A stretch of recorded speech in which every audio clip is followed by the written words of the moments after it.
कहानी के कल वाले भाग में आपने देखा कि कैसे रानो चिड़िया और उसका पति अनाथालय से एक बच्चा गोद लेते हैं और फिर कुछ दिनों बाद उनका अपना बेटा भी अंडे से निकल आता है और गोरी कव्वी कैसे पापा चिड़िया को उल्टी सीधी बातें सिखाती है। मैं तो कहती हूँ अभी जाकर उसे अनाथालय में ही छोड़ो, अभी समय है। जैसे जैसे वो बड़ा होगा समस्या बढ़ती जाएगी। फिर पापा चिड़िया अपने घर जाता है। सारा परिवार पापा चिड़िया का इंतजार कर रहा था। मैंने फैसला कर लिया है। आप आज मुझे कुछ ठीक नहीं लग रहे, क्या बात है? हम सोने को वापस अनाथालय छोड़ आएंगे। वहाँ बहुत जगह है और हमारे पास केवल एक ही घर है। ये कैसी बात कर रहे हैं आप? मैं ऐसा नहीं कर सकती। मम्मा चिड़िया रोने लग जाती है। दोनों बच्चे डरते हुए चुपचाप अपने पापा की आंखों की तरफ देख रहे थे। चलो चलो सोने, मेरे साथ चलो।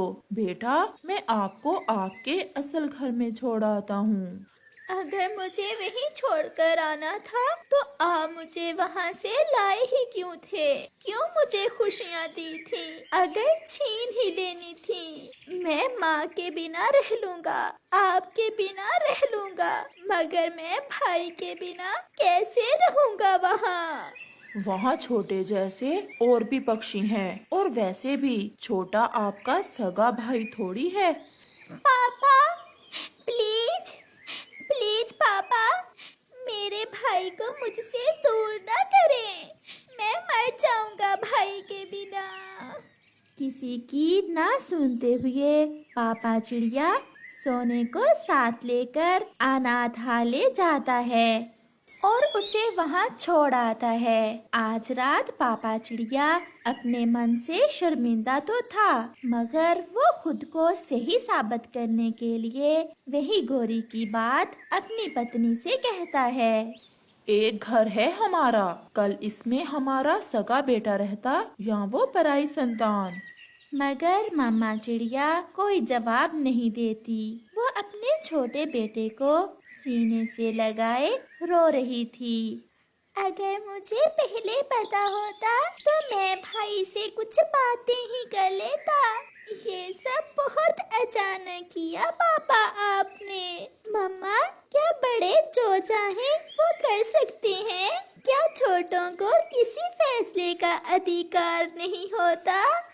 ऐसा कहते हुए छोटे की सांस रुक रही थी। सुबह पक्षियों की आवाज सुनकर पापा चिड़िया की आंख खुल जाती है। मम्मा चिड़िया ऐसे बैठी हुई थी जैसे वो पत्थर की बनी हो। जो हुआ उसे एक सपना समझकर भूल जाओ। अपनी संतान का अच्छा ही सोचते हैं माता पिता। मैंने जो किया वो ठीक ही किया है। पापा, मुझे नहीं रहना अपने बड़े भाई के बिना। आप मुझे भी भाई के पास ही छोड़ आए। चुप चुप कर जाओ, बस बहुत हो गया। अब कोई भी उसका नाम नहीं लेगा।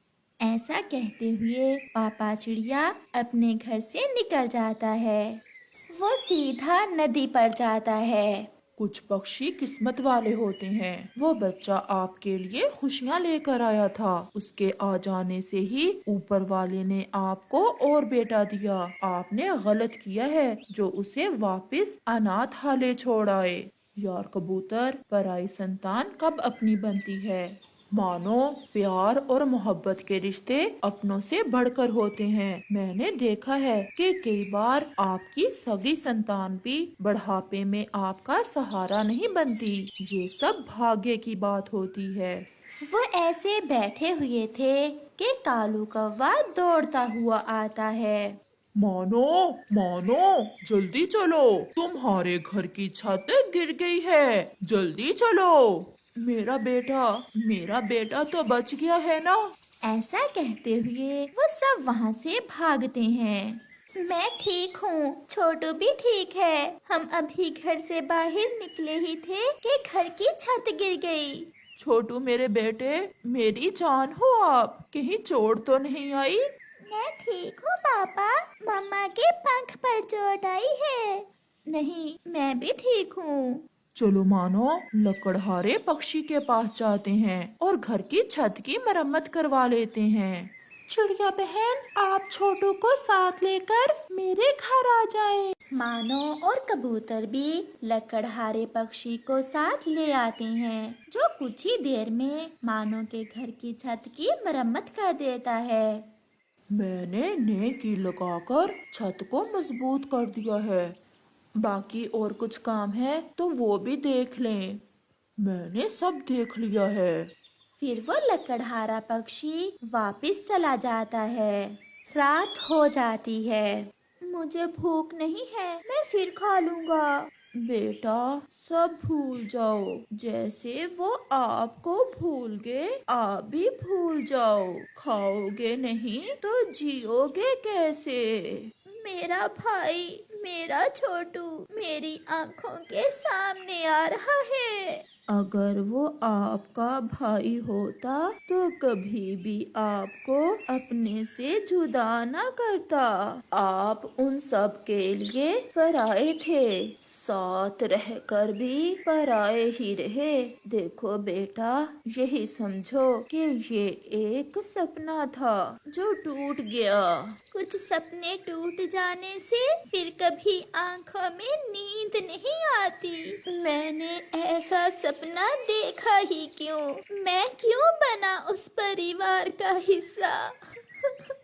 मेरी तरफ देखो, मैंने अपना बचपन, जवानी और अब बढ़ापा इसी अनाथालय में गुजारा है। यही घर है हमारा, इसी से प्यार करो। मैं आपकी माँ हूँ और आप देखो कितने बहन भाई हैं आपके यहाँ। फिर सोना रोते रोते भोजन खा लेता है। जिस दिन से सोना गया है, हमारे साथ सब गलत हो रहा है। आपने देखा नहीं कैसे अचानक हमारे घर की छत गिर गई। भोजन की भी कमी हो गई है और कल से छोटू को भी बुखार है।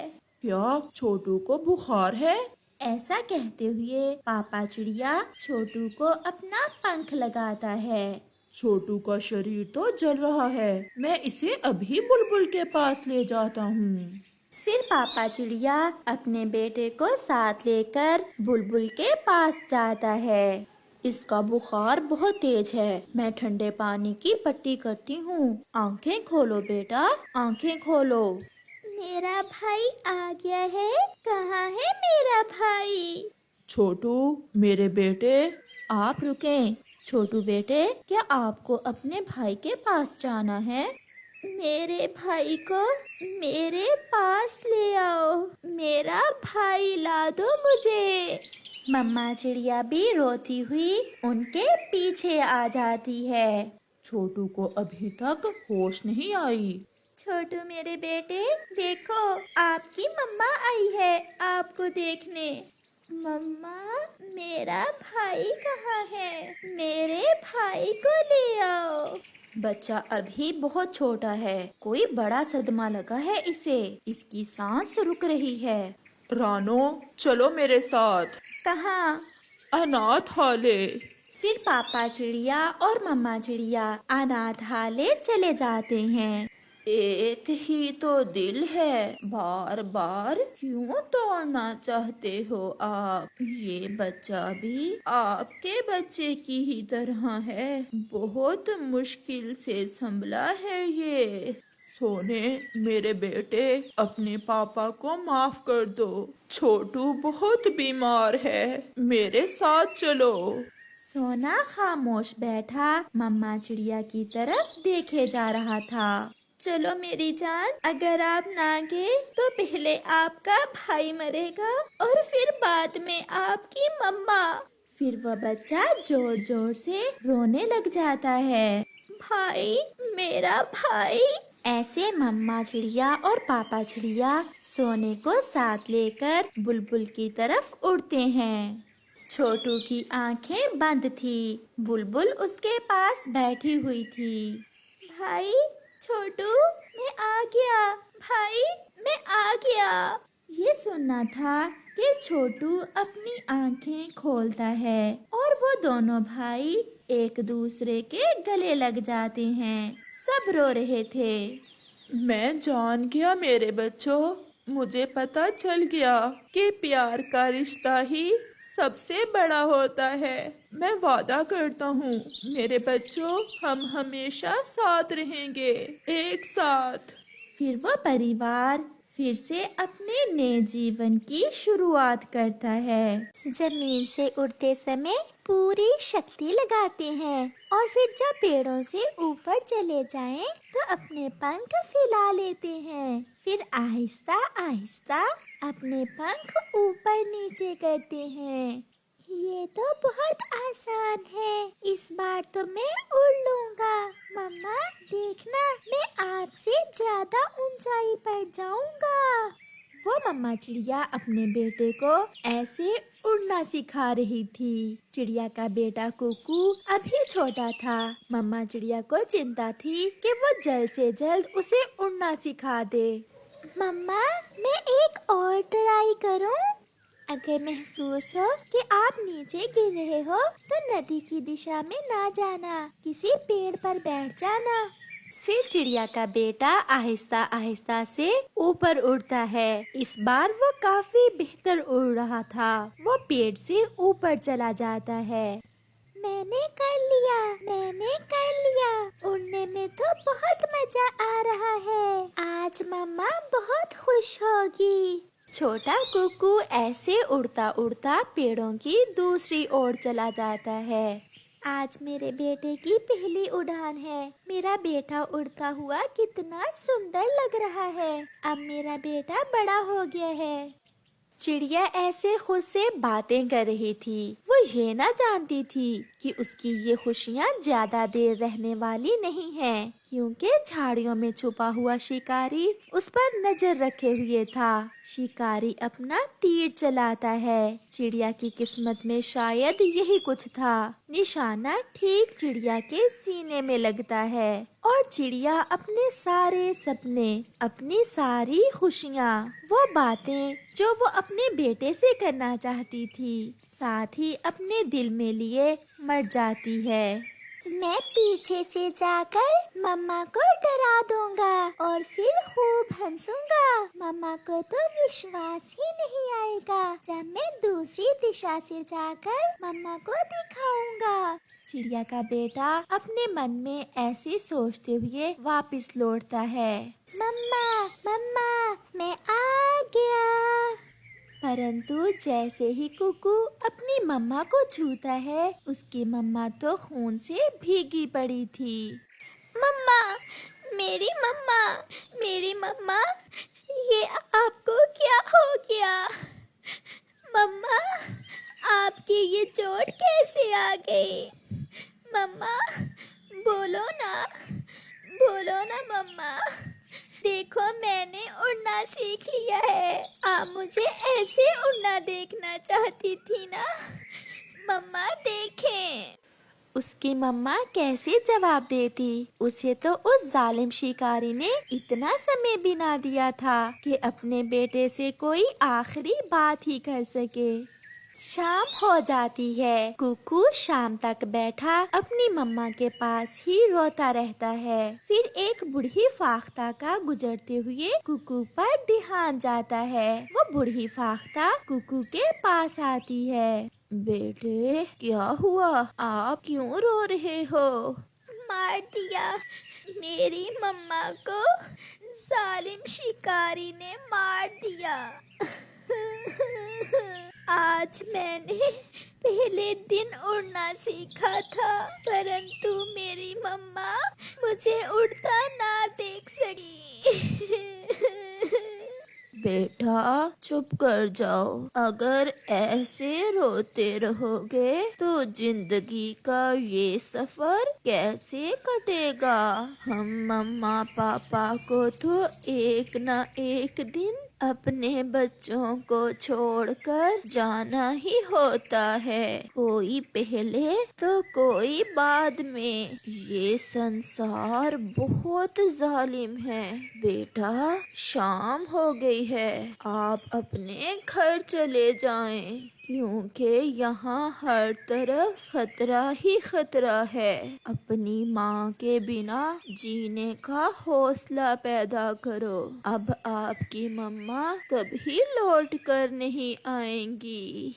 फिर बूढ़ी फाख्ता भी चली जाती है और कुकू भी रोता हुआ अपने घर चला जाता है। रात को कुकू को नींद नहीं आ रही थी, क्योंकि आज ऐसा पहली बार था कि वो घर में अकेला था। वो तो अपनी मम्मा के पंखों में छुपकर सोता था। वो अपनी आंखें बंद कर लेता है। उसकी मम्मा का चेहरा उसकी आंखों के सामने आ रहा था। फिर वो फूट फूट कर रोने लग जाता है। मम्मा, मम्मा, मेरी मम्मा, मुझे नींद नहीं आ रही।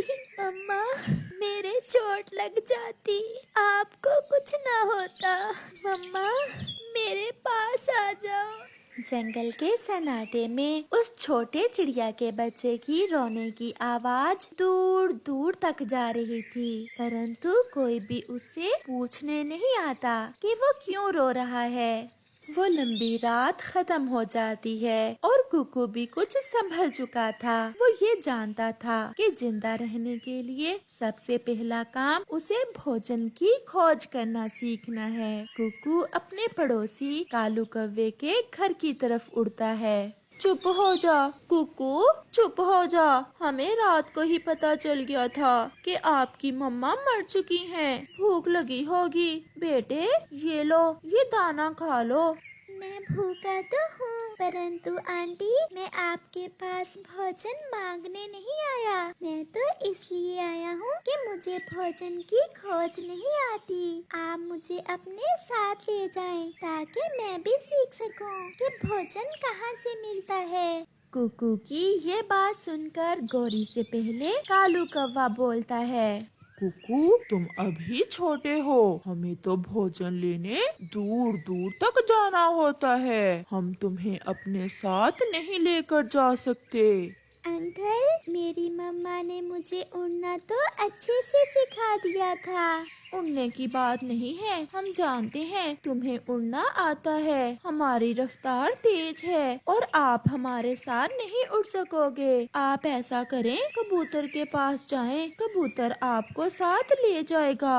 हाँ, या फिर तोता। तोता भी तुम्हारी तरह आहिस्ता आहिस्ता ही उड़ता है। कुकू कुछ बोले बिना वहाँ से कबूतर की तरफ चला जाता है। कबूतर तो घर पर ना था, उसकी पत्नी घर पर ही थी। आंटी, अंकल कहाँ हैं? वो तो भोजन लेने गए हुए हैं। कुकू बेटा, आपको क्या काम था अपने अंकल से? आंटी, मैं भी अंकल के साथ भोजन की खोज करना चाहता था। कुकू बेटा, आपकी मम्मा ने आपको अभी तक भोजन की खोज नहीं सिखाई थी?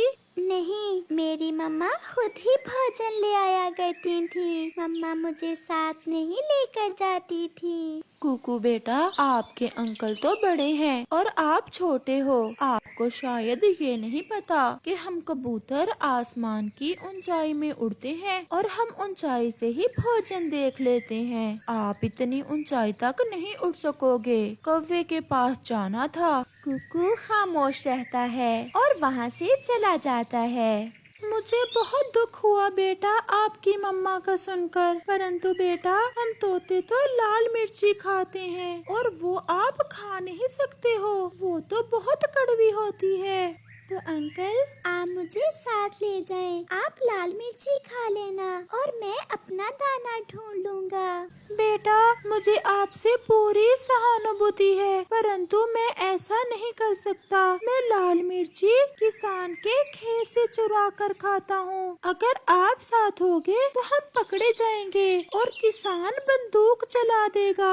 ऐसा कहते हुए तोता वहाँ से उड़ जाता है। बूढ़ी फाख्ता जो पीछे बैठी उनकी बातें सुन रही थी, कुकू के पास आती है। बेटा, मैंने आपसे कहा था ना कि ये जंगल बहुत जालिम है। एक इंसान ही नहीं, सबको अपनी अपनी चिंता है। सबका घर परिवार है। किसी का अपना पेट पूरा भरेगा तो फिर ही आपकी बात सुनेगा। ये सब तो मेरी मम्मा के दोस्त थे। क्योंकि आपकी मम्मा से इन सब को लालच था। सब आपकी मम्मा से भोजन मांग कर खाते थे और अब आप इन्हें कोई फायदा नहीं दे सकते हो। इसलिए अब कोई आपको साथ ले जाने के लिए तैयार नहीं है। ये जंगल सबका है। अगर ऐसे ही डरते रहोगे तो भूख से मर जाओगे। चलो, मेरे साथ चलो। फिर वो बूढ़ी फाख्ता, जो ज्यादा तेज तो ना उड़ सकती थी, कुकू को अपने साथ लेकर भोजन की खोज में चली जाती है। प्यारे दोस्तों, माता पिता के बिना जिंदगी बहुत मुश्किल होती है। इसलिए अपने माता पिता से प्यार करो और उनकी इज्जत करो।